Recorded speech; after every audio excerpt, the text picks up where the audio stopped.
उसके लिए 1 करोड़ तक के किसी भी कॉन्ट्रैक्ट में 4% मुसलमान आरक्षण लागू होगा। मुझे ये बताते हुए दुख हो रहा है कि यह जो आरक्षण है, ये जो 4% मुस्लिम आरक्षण या रिजर्वेशन दिया गया है, यह कैटेगरी 2B ओबीसी आरक्षण के अंतर्गत दिया गया है। जो पिछड़ा वर्ग होता है, ओबीसी होता है, उस ओबीसी कैटेगरी 2B में से 4% दिया गया है। इसका अर्थ है कि ओबीसी बंधुओं के अधिकार को मार करके, उसमें सेंधमारी करके जो ओबीसी को मिलना चाहिए उसे काट करके कर्नाटक की सिद्धरमैया सरकार ने राहुल गांधी जी के कहने पर मुसलमानों को दिया है। This is an infringement into the rights of the OBCs of the country. देश के जो पिछड़े वर्ग के हमारे बंधु हैं, ओबीसी वर्ग है, उनके अधिकारों में सेंधमारी हुई है। तो कहीं ना कहीं देश में एसटी, एससी और ओबीसी वर्ग के तमाम लोगों को इसमें एकजुट होकर कर्नाटक सरकार के और राहुल गांधी के इस फैसले के खिलाफ एकजुटता दिखानी चाहिए। अगस्त 24, 2024, 24 अगस्त 2024 को 12 ऐसे कांग्रेस के मुस्लिम विधायक थे कर्नाटक के, जिन्होंने पहली बार इस विषय को लेकर एक पिटीशन तैयार किया था कि मुसलमानों के लिए कॉन्ट्रैक्ट्स में कर्नाटक में रिजर्वेशन होना चाहिए। और इन 12 मुस्लिम विधायकों के कहने पर आज सिद्धरमैया सरकार ने राहुल गांधी से कंसल्ट करने के पश्चात और राहुल गांधी की हामी के पश्चात इसे अमली जामा पहनाया है। On the advice and aid of Rahul Gandhi, Siddaramaiah ji, the chief minister of Karnataka, has eaten into the reservation which was due for the OBCs and has diverted it to the Muslims. This is not only unconstitutional, but this is also misadventurous. ये केवल गैर संवैधानिक नहीं है। इस विषय को court में सिद्ध कर पाना और लीगल फ्रेमवर्क में स्टैंड करना, यह भी अपने आप में बहुत बड़ा विषय रहेगा। कहीं ना कहीं यह बात आज मैं बिल्कुल खुल के कह सकता हूं कि यह जो डिसीजन कर्नाटक के सरकार ने लिया है, यह तुष्टीकरण की पराकाष्ठा है। This is height of appeasement. हमने तुष्टीकरण सदैव देखा है कि कांग्रेस पार्टी और ये कांग्रेस पार्टी के जो घटक दल है, इनकी राजनीति परिवारवाद, तुष्टीकरण के आधार पर और जातिवाद के आधार पर चलती है। मगर जो कर्नाटक में आज सिद्धरमैया सरकार ने किया है, वो तुष्टीकरण की पराकाष्ठा है। और इसलिए यह कहना अतिशयोक्ति नहीं होगा कि Rahul is unfit for a sound political decision. Rahul Gandhi कहीं ना कहीं पॉलिटिकली अनफिट हैं और इसी कारण से वो तुष्टीकरण के माध्यम से और अपीजमेंट के माध्यम से अपने राजनीतिक महत्वाकांक्षाओं को आगे बढ़ाने की कोशिश कर रहे हैं। Because Rahul Gandhi, the scion of Congress politics, the Congress party, is unfit politically and knows very well that he would not be able to deliver politically. That is the reason as to why he is using the crutches of appeasement to further his ambition in politics. मित्रों, आज 4% से शुरू हुआ है, कल 100% तक जा सकता है। ऐसे ही 1947 और उससे पहले नेहरू जी के महत्वाकांक्षा के कारण जो बात केवल एक चिंगारी के रूप में आरंभ हुई थी, वो देश के विभाजन में समाप्त हुआ। केवल और केवल नेहरू जी की महत्वाकांक्षा की I should be the prime minister of the country, मुझे राष्ट्राध्यक्ष बनना है, उसके लिए भारत मां के टुकड़े किए गए, बांटे गए। और आज राहुल गांधी उन्हीं के पद चिन्हों पर चलते हुए जो आज 4% से शुरू हुआ है, यह कहना अतिशयोक्ति नहीं होगा कि कल 100% करने की मनसा इन लोगों के अंदर है। यह एक तरह से जिहाद की राजनीति है। आप देखिए, पहले लैंड जिहाद, वक्फ बोर्ड को जमीन देकर जिस प्रकार से गांव के गांव हड़पे गए हैं, ये जमीन की जिहाद है, लैंड जिहाद। ठीक उसी प्रकार आप सबने देखा होगा और देखकर शायद कान पे हाथ भी डाल दिया होगा, एंटी नेशनल जिहाद हुआ था कर्नाटक की असेंबली में, जब पाकिस्तान जिंदाबाद के नारे कर्नाटक की असेंबली में लगे थे कांग्रेस द्वारा। और उसी प्रकार इकोनॉमिक जिहाद हुआ है जब वक्फ बोर्ड के डेवलपमेंट के लिए बहुत बड़ा पैकेज दिया गया है, यह आर्थिक जिहाद है।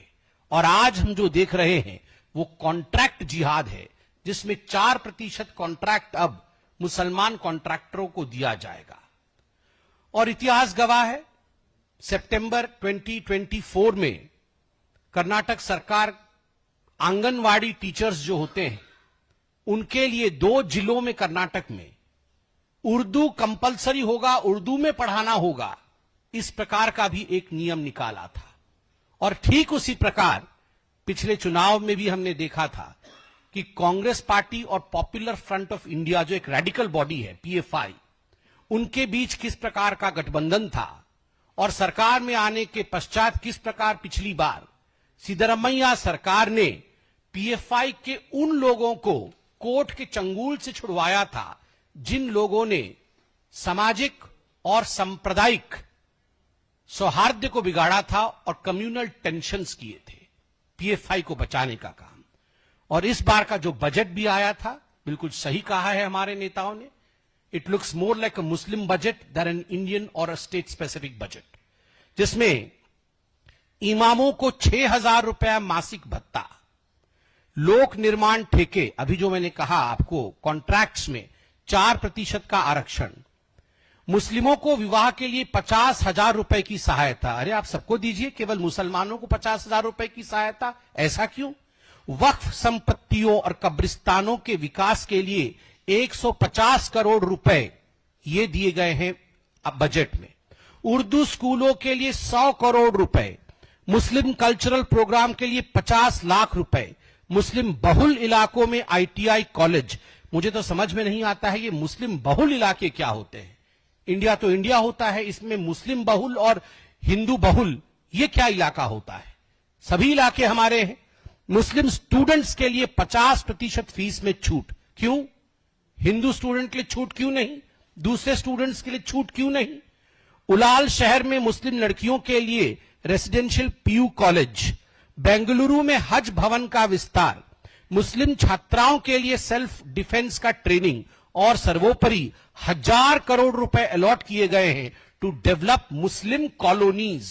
आई don't understand what is Muslim colonies. ये हिंदू कॉलोनी और मुस्लिम कॉलोनी क्या होती है? 1,000 करोड़ रुपए मुस्लिम कॉलोनीज के लिए। राहुल जी, मैं आपसे कुछ कहना चाहता हूं और एक अलग अंदाज से आज कहना चाहता हूं। मैं आशा करता हूं आप सुन रहे होंगे।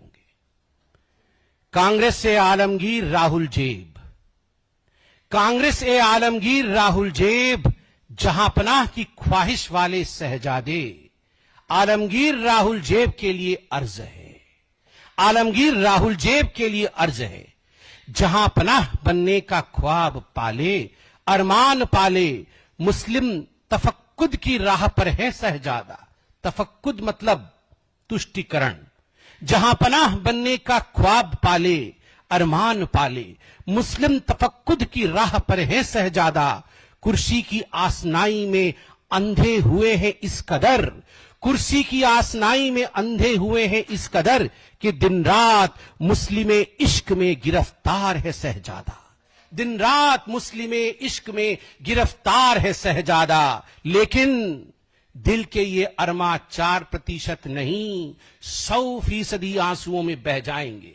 लेकिन दिल के ये अरमा 4% आंसुओं में नहीं, 100% आंसुओं में बह जाएंगे। मुस्लिमे इश्क का ये मंजर, मुस्लिमे इश्क का ये मंजर इनके इंडी अलायंस वाले, पीएफआई वाले, इनके इंडी अलायंस वाले इन्हीं से छीन ले जाएंगे। शहजादे के ये ख्वाब ख्वाब ही रह जाएंगे, वे जहां पनाह कभी ना बन पाएंगे।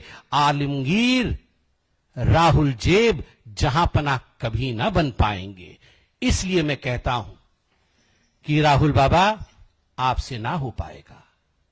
अगर आपसे ना हो पाएगा और आप अनफिट हैं, तो कम से कम देश को बांटने की ये जो साजिश आप कर रहे हैं, रिजर्वेशन के मसले को धर्म के आधार पर अनकॉन्स्टिट्यूशनली आगे बढ़ा करके इस प्रकार की राजनीति से देश को बांटने का काम बंद करें। धन्यवाद।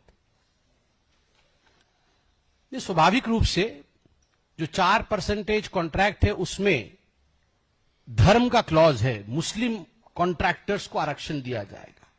भारत के संविधान में स्पष्ट रूप से कहा गया है कि धर्म के आधार पर कोई भी रिजर्वेशन नहीं हो सकता है।